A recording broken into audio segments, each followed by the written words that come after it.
오늘 말씀의 제목 같이 한번 읽어보겠습니다. 사람에겐 우연히, 하나님에겐 섭리대로. 우리 노래 중에서 우리의 만남은 무엇이 아니야? 우연이 아니야. 그런 노래가 있죠. 우연히. 우리가 세상 살다 보면은 우연이라는 말을 참 많이 합니다. 그래서 우연히 만나고 우연히 어떤 일을 하게 되고 또 우연히 또 어떻게 또 역사가 이루어지고, 모든 인간사의 모든 삶을 돌아보면은 우연히라는 말을 많이 사용하고 또 우리가 그렇게 느낄 때가 많이 있습니다. 그런데 우리가 믿음의 눈을 두고 살펴본다면 이 세상에 이루어지는 모든 것들이요, 우연이 아니라는 사실입니다.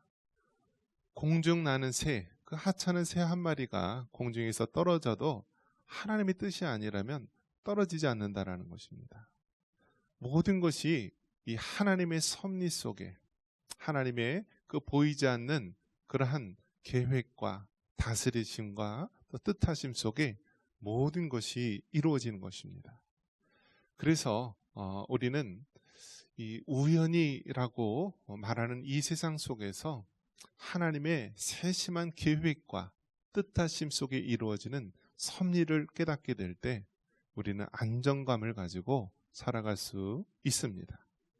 그런 면에서 여러분, 우연이라는 세상 속에서 섭리라는 믿음을 가지고 살아갈 수 있는 여러분 되시기를 축원합니다.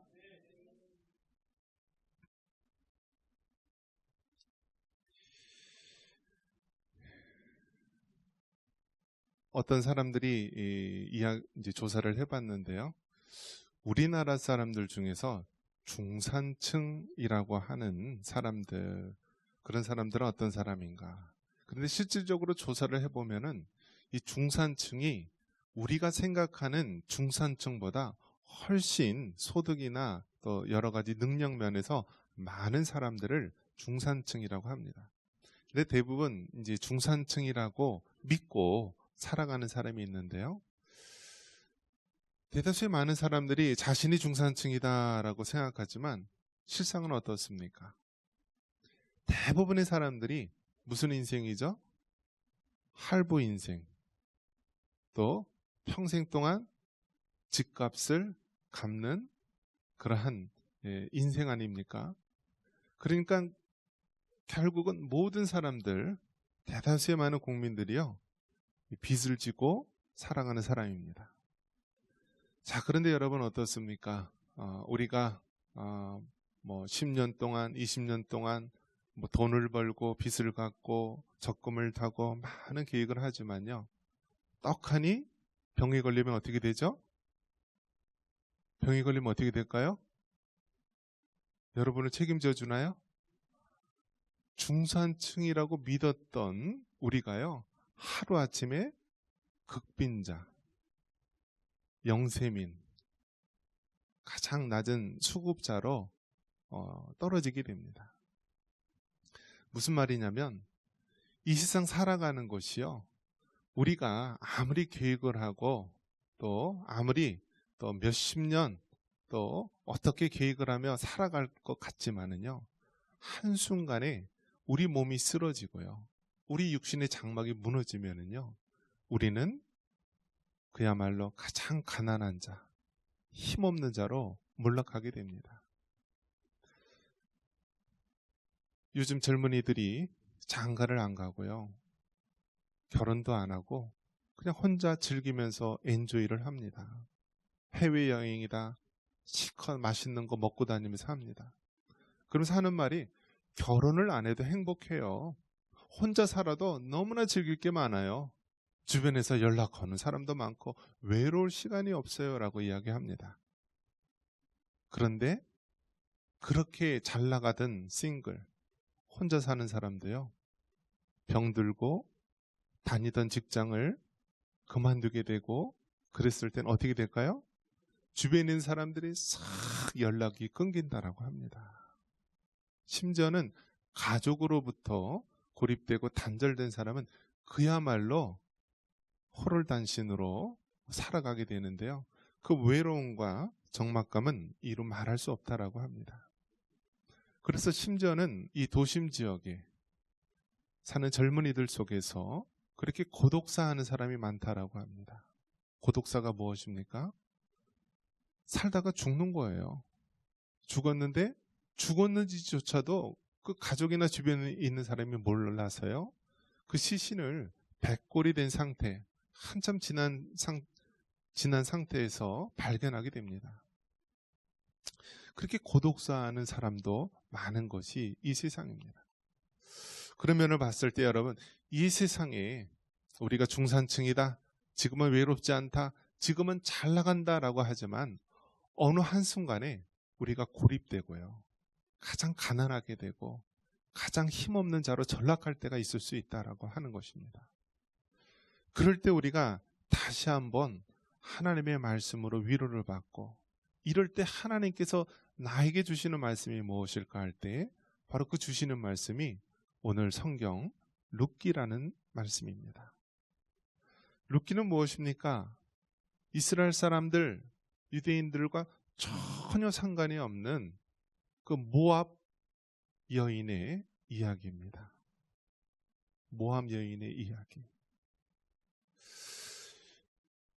룻이라고 했을 때 이 여인은요, 이방 여인이고 남편도 잃고 외지에서 홀로 살아가고 있는데요.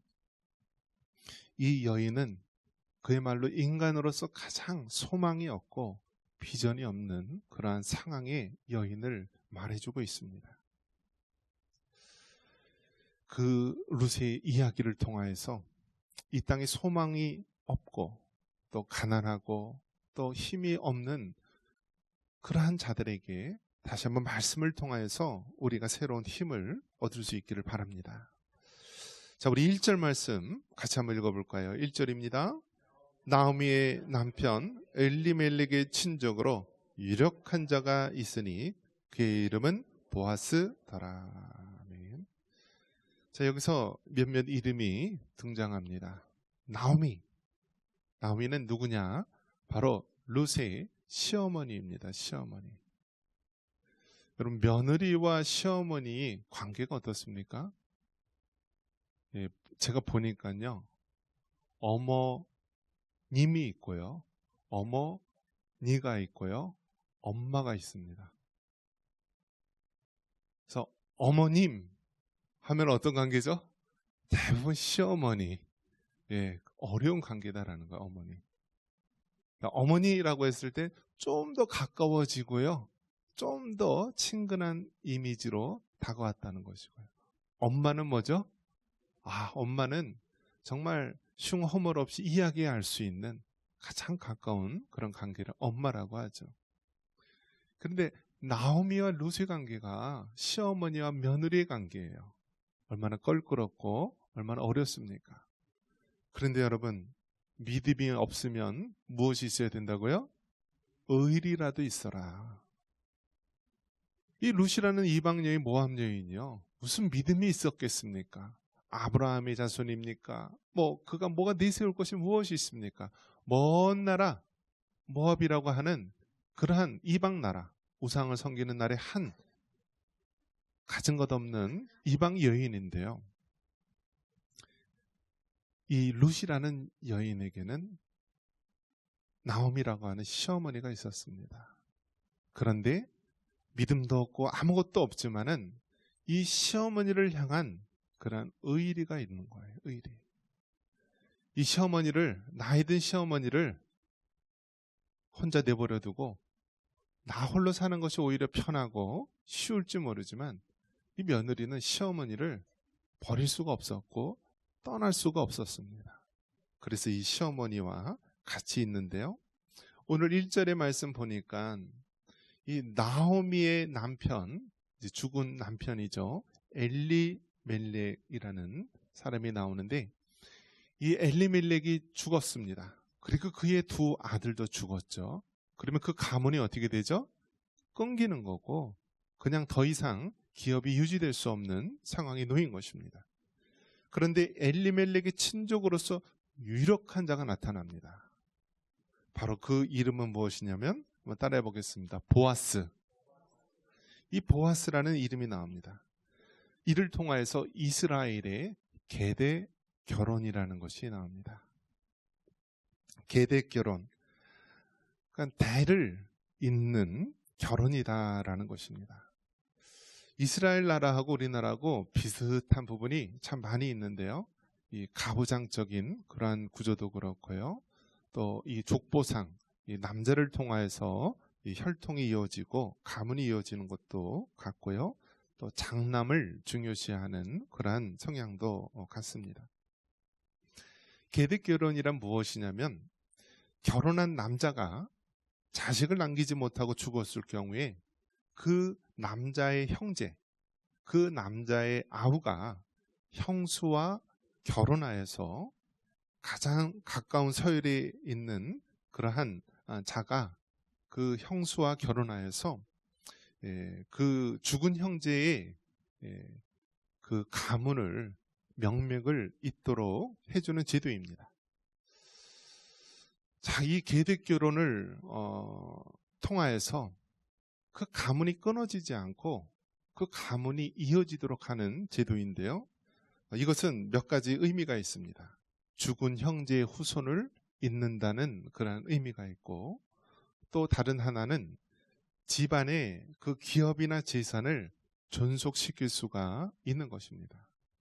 그러니까 둘이 같이 살다가요, 남편이 죽으면은요, 우리가 흔히 생각했을 때 그 죽은 남편의 재산은 누가 되죠? 네, 그 부인 거가 되잖아요. 근데 그 당시에는 부인 거가 아니에요. 죽은 남편이 죽으면은요, 그의 가까운 친족에게 그 재산이 넘어가고 그 과부는 죽은 남편의 재산을 소유할 수가 없는 거예요. 자, 그렇기 때문에 과부는 어떻습니까? 그 살 길이 막막해지지 않습니까? 그렇기 때문에 이 계득 결혼을 통하여서 그 집안의 기업 재산을 존속시키고 또 과부가 된 그 사람의 복지를 생계를 책임져 주는 제도가 계득 결혼입니다. 근데 성경에 보면은요, 성경에 보면은 예수님의 그 조상 중에서, 육신의 조상이죠, 육신의 조상 다윗의 조상 중에서 이 계득 결혼에 의해서 나오는 사항이 2번이나 나옵니다. 첫 번째는 어떤 경우가 나옵니까? 창세기 38장에 보니까 유다 이 가문의 이야기가 나옵니다. 유다의 첫 번째 아들이 있습니다. 그런데 이 아들이 바로 하나님 앞에 죄를 범하자 그 첫째 아들이 죽게 됩니다. 그러면서 그 둘째 아들이 이제 계득 결혼에 의해서 형수에 의해서 들어가게 되죠. 우리 창세기 38장 8절 같이 한번 읽어보겠습니다. 유다가 오난에게 이르되 네 형수에게로 들어가서 남편의 아우된 본분을 행하라. 내 형을 위하여 씨가 있게 하라. 이제 이 유다 가문에 있어서도 첫째 아들이 죽었기 때문에 그 대를 잇기 위해서 계득 결혼에 의해서 이 동생 오난이 형수에게 들어가서 그 가문의 대를 잇도록 해야 되는 것입니다. 그런데 그렇게 해서 자식을 낳게 되면은 그 자식은 내 자식이 아니라 형의 혈통대로 이루어지고요. 또 그러기 위해서 또 모든 재산이나 모든 부분에 있어서 또 더 많이 자신에게 피해가 있을 것으로 생각하고요. 이 동생 오난이 성경에 보니까요, 뭐라고 얘기하냐면 형수와 잠자리에 들어가서요, 설정을 땅에다 한다라고 얘기합니다. 그래서 그 행위가 악하여서 그 둘째 동생도 어떻게 되었을까요? 죽게 됩니다. 자, 여러분, 이 사실을 통하여서 우리가 정말 알아야 될 것이 무엇이냐면 우리 하나님은 이불 속 사정도 안다 모른다 아신다라는 거예요. 하나님 앞에 속일 수가 없는 거예요. 속일 수가 없는 거예요. 이 동생의 악한 마음으로 형수에게 씨를 주지 않고 또 대를 잇지 않게 하려는 그러한 악한 마음이 있었고 땅에다 설정을 했는데 이것이 여호와 보시기에 악해서 그 둘째 아들도 죽게 됩니다. 마지막 셋째가 남게 됩니다. 그런데 이 셋째마저도 죽게 되면은 자신의 가문이 완전히 끊길 것을 염려하여서 이 며느리 다말 보고 친정에 가서 기다리라 라고 하였죠. 그러다가 우리가 잘 아는 대로 이 유다의 부인이 이제 죽게 되고 또 그렇게 상처한 후에 며느리 다말이 아무리 기다려도 뭐 여러 가지 대를 이을 수 있는 길이 없게 되자 창녀로 위장을 해서요 시아버지에게 다가가고 그렇게 해서 임신을 하게 된 것이 바로 쌍둥이 베레스와 세라라는 것입니다. 그러니까 예수님의 혈통, 다윗의 혈통 중에서도 계대 결혼에 의해서 유다의 가문이 나왔고요. 또 오늘 본문에 의해서도 룻과 보아스를 통하여서 계대 결혼을 통하여서 바로 하나님께서는 귀한 생명의 씨앗, 구원의 역사를 이룬 것입니다. 자, 이처럼 이스라엘의 계대 결혼, 또 예수님의 또 다윗의 조상 중에서도 계대 결혼을 통하여서 이러한 일들이 일어납니다. 그러면서 우리 인간 세상에서는 모든 것이 우연이라고 이야기를 합니다. 우리 3절 말씀 같이 한번 읽어보겠습니다. 3절입니다. 룻이 가서 베는 자를 따라 밭에서 이삭을 줍는데 우연히 엘리멜렉의 친족 보아스에게 속한 밭에 이르렀더라. 아멘.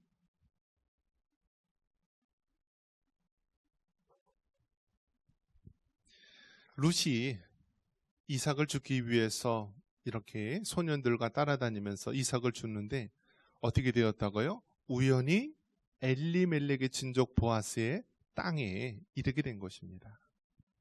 우리 삶 속에서 우연히 이루어지는 것들, 그렇게 느끼는 것들이 있게 되죠. 자, 사람 시각에서는 우연이에요. 이 룻이 먹고 살기 위해서 어떻게 했나요? 그 당시에는 오늘날과 같이 여성이 일할 수 있는 그런 환경이 안 되었습니다. 여성은 쉽게 외출이나 일을 할 수도 없어요. 그렇기 때문에 여성이 살기 위해서는요, 국어를 하든지 정말 몸을 팔든지 아무것도 할 수 있는 일이 없는 그런 세상이었습니다. 며느리 룻이요, 그래도 굶어 죽을 수는 없기 때문에 나가서 일을 합니다. 그 일은 무엇이냐면 추수가 끝난 뒤에 그 벌판에 이 벼 이상 나달을 줍는 일이었습니다. 그러면서 추수가 끝난 그 빈 벌판에 이 나달, 이삭을 주우며 그 나달을 가지고 그 시어머니와 같이 살려고, 생계를 이으려고 그렇게 발버둥을 치는 그러한 모습입니다. 밀레의 이삭 줍는 여인들이라는 유명한 이 화가 작품이 있습니다. 이 프랑스의 화가 장 프라스와 밀레라고 하는 이 그림에 보면 이 추수 끝난 그 벌판에 세 여인이 이삭을 줍는 그림이 나옵니다. 그러면서 여러분 그 누렇게 그 벌판에 그 여인이 허리를 굽혀가면서요, 그 떨어진 그 나달 이삭을 하나하나 정성스럽게 줍는 것입니다. 실제로 이 밀레라고 하는 가수는 1800년대 이 프랑스의 가수, 이 화가인데요. 이 밀레라는 화가는 아버지가 어렸을 때 일찍 죽었다라고 합니다. 그래서 장남인 자기가 이 가정을 이끌어야 되는데 자신은 화가가 되고 싶었어요. 그래서 이 사실을 안 이 할머니와 어머니가 이 밀레를 가정에서 나가서 내가 하고 싶은 화가를 해라 라고 보냈다라고 합니다. 근데 이 밀레가 파리에 와서 화가로서 길을 펴려고 하는데 너무나 이름이 알려지지 않고 가난한 화가였다라고 합니다. 심지어는 이 할머니가 돌아가셨다라고 하는 이 소식을 들었음에도 불구하고 그 기차표, 이 차표를 구할 수 있는 돈이 없어서 못 간 거예요. 결국 어머니도 나중에 돌아가셨는데 너무나 가난했기 때문에 그 차비도 없어서 장례식에도 못 가고 그렇게 애통했던 이 밀레입니다. 그러면서 그 밀레가 이제 나중에는 유명한 화가로서 알려지게 되었는데, 그 돌아가신 엄마가 성경에 나오는 룻과 같이 시어머니를 정성스럽고 봉양했던 모습을 기억하며 그린 그림이 우리에게 너무나 유명한 밀레의 이삭 줍는 여인들이라는 그림입니다. 바로 이 룻이요, 룻이 바로 이 이삭 줍는 일을 하고 있었던 것입니다. 그런데 룻이 그렇게 들판에서 이 소년들을 따라가면서 이 이삭을 줍는데 그 밭이 누구의 밭이냐? 보아스라고 하는 사람의 밭입니다. 여러분, 우리가 말하는 우연이라는 것이 이 땅에 얼마나 많이 있는지 모릅니다. 그런데 그 우연 속에서는 하나님의 놀라운 섭리가 바로 숨겨져 있는 것입니다. 사무엘상 6장 9절에도요, 그 우연과 하나님의 섭리에 관련된 이야기가 나옵니다. 같이 한번 읽어볼까요? 보고 있다가 만일 괴가 그 본 지역길로 올라가서 벳세메스로 가면 이 큰 재앙은 그가 우리에게 내린 것이요, 그렇지 아니하면 우리를 친 것이 그의 손이 아니요 우연히 당한 것인 줄 알리라 하니라. 이 벳세메스의 소 관련된 이야기입니다. 그 당시 이스라엘에 이 여호와의 궤, 법궤가 있는 것이죠. 이 법궤만 들고 전쟁터에 나가면 다 이기는 줄 알고 나갔는데요, 그만 이 블레셋이라고 하는 나라에 패하고 맙니다. 그래서 이스라엘 백성이 그렇게 소중하게 여기는 이 하나님의 법궤가요 뺏긴 거예요. 블레셋 손에 있는 거예요. 그러니까 하나님 생각에 얼마나 이스라엘 백성이 한심하고 미련스러워 보였겠습니까? 모든 능력의 근원이 하나님인데 그들은 그 법궤만 있으면 다 이긴다고 생각을 했던 거예요.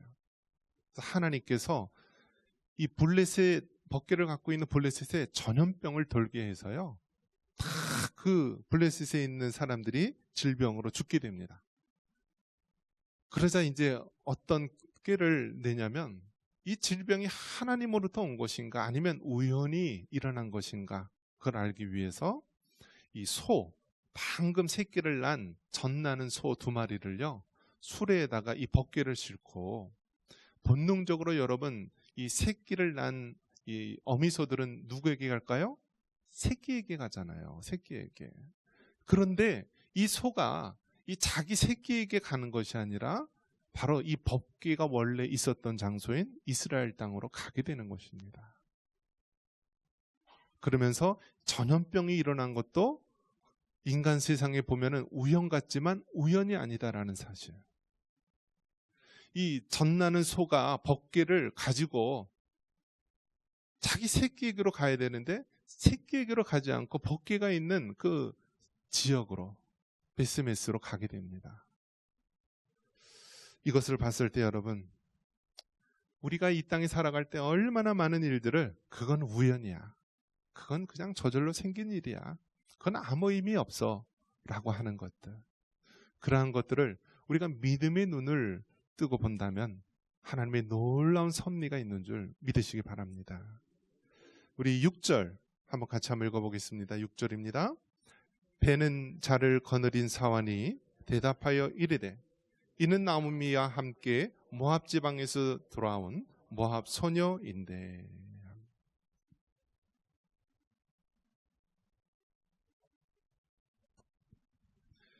룻기를 통해서 보면은 별다른 얘기가 없어요. 그런데 특히 내용을 보면은 모압 여인, 모압 소녀가 나옵니다. 하나님의 이야기, 예수님의 이야기, 다윗의 이야기를 하는데 왜 전혀 상관이 없는 모압 여인이 들어올까? 이것을 봤을 때 여러분, 하나님의 이 놀라운 역사는요, 우리가 생각하기에 하찮고 아무런 상관이 없는 것 같을지라도 이것을 통하여 하나님께서 일을 이루시고 하나님의 역사를 이루시는 줄 믿으시기 바랍니다. 이 모압 여인은 정말 예수님과 상관이 없고 하나님의 역사와 상관없는 이방 여인처럼 여겨집니다. 그런데 하나님께서는 우리 인간의 구원의 역사, 예수님이 이 땅에 오시도록 하기 위해서 아브라함과 다윗의 자손으로 이 땅에 오셨는데 바로 이 다윗의 혈통에 모압 여인 룻을 준비한 것입니다. 이것을 우리가 뭐라고 얘기하냐면 하나님의 섭리라고 말하는 것입니다. 섭리는 무엇입니까? 이게 다스릴 섭자입니다. 다스리다. 누가 다스리나요? 하나님께 다스리는 거예요. 사람 편에서는 우연히 일어나고 우연히 죽고 우연히 가난하게 되고 우연히 병들게 되지만 하나님 편에서 본다면 모든 것이 하나님의 세심하고 철저한 계획 속에서 하나님의 뜻을 따라 이루어지는 것입니다. 이것을 우리는 섭리라고 말하는 것입니다. 모압 소녀 룻이 우연히 결혼해서 우연히 남편이 죽고 우연히 시어머니와 같이 베들레헴으로 오게 되었고 우연히 어떤 밭에서 이삭을 줍는 것처럼 여겨졌지만 이것은 하나님의 섭리 속에서 이루어진 하나님의 놀라운 뜻인 것입니다. 여러분, 하나님을 믿으십니까? 하나님이 여러분을 사랑하시는 것을 믿으십니까? 그렇다면 여러분을 향한 하나님의 놀라운 뜻과 섭리가 있음을 믿으시기 바랍니다. 마태복음 6장 10절에 우리는 늘 기도할 때 이렇게 기도하라고 말합니다. 같이 읽어보겠습니다. 나라가 임하시오며 뜻이 하늘에서 이루어진 것 같이 땅에서도 이루어지이다. 아멘. 여러분, 우리가 주기도문 예배 끝날 때마다 우리가 늘 주님이 가르쳐 주신 기도를 하게 되는데요. 뭐라고 기도하냐면 뜻이 하늘에서 이루어진 것 같이 어떻게 해요? 땅에서도 이루어지이다. 이 말의 의미는 무엇이냐면 하나님의 뜻이 이 땅에 이루어지기를 위해서 기도하라는 것입니다. 여러분, 우리가 얼마나 각자 자기의 뜻이 있습니까? 자기의 생각이 있습니까? 하나님 이거 들어주세요. 하나님 우리 아들 꼭 합격하게 해주세요. 하나님 이번 사업 꼭 성공하게 해주세요. 얼마나 많은 자기의 뜻이 있습니까? 물론 그렇게 자기의 뜻을 이야기할 수 있죠. 그런데 중요한 것은 무엇이냐면 종국에서는 하나님의 뜻이 이루어져야 되는을 믿으시기 바랍니다. 그래서 우리가 기도할 때에 너희들이 이 땅에 구하는 너희들 각자의 뜻이 있지만 결국은 하나님의 뜻이 이 땅에 이루어지기를 위해서 기도하라. 모압 여인, 하나님과 전혀 상관없는 그 이방 가난하고 힘없는 모압 소녀이지만 그에게 일어났던 모든 우연과 같은 일들이 하나님의 섭리 속에서 하나님의 뜻을 이루기 위해서 이루어진 것을 성경은 말해주고 있습니다. 여러분, 우리 삶 속에 하나님은 지금도 일하고 계십니다. 지금은 다 틀렸어. 나는 아무런 힘도 없어. 나는 더 이상 할 수 있는 게 없어라고 하는 그러한 상태에 있을지라도 하나님은 지금도 여전히 일하시고 우리를 향한 하나님의 놀라운 뜻을 펼치실 것입니다. 말씀을 맺습니다. 이 세상은 사람들이 온통 우연 속에서 이루어진 일처럼 이야기합니다. 그러나 하나님은 지금도 우연을 가장한 하나님의 놀라운 섭리로 하나님의 일들을 이루어 가십니다. 여러분 개인의 삶, 여러분의 가정, 여러분의 일터, 또 이 사회, 이 민족, 이 열방에 있는 모든 일들이 하나님의 그 세세하고 철저한 섭리 속에 하나님의 뜻이 이루어짐을 믿으시기 바랍니다. 이러한 은혜가 있기를 주님의 이름으로 축원합니다.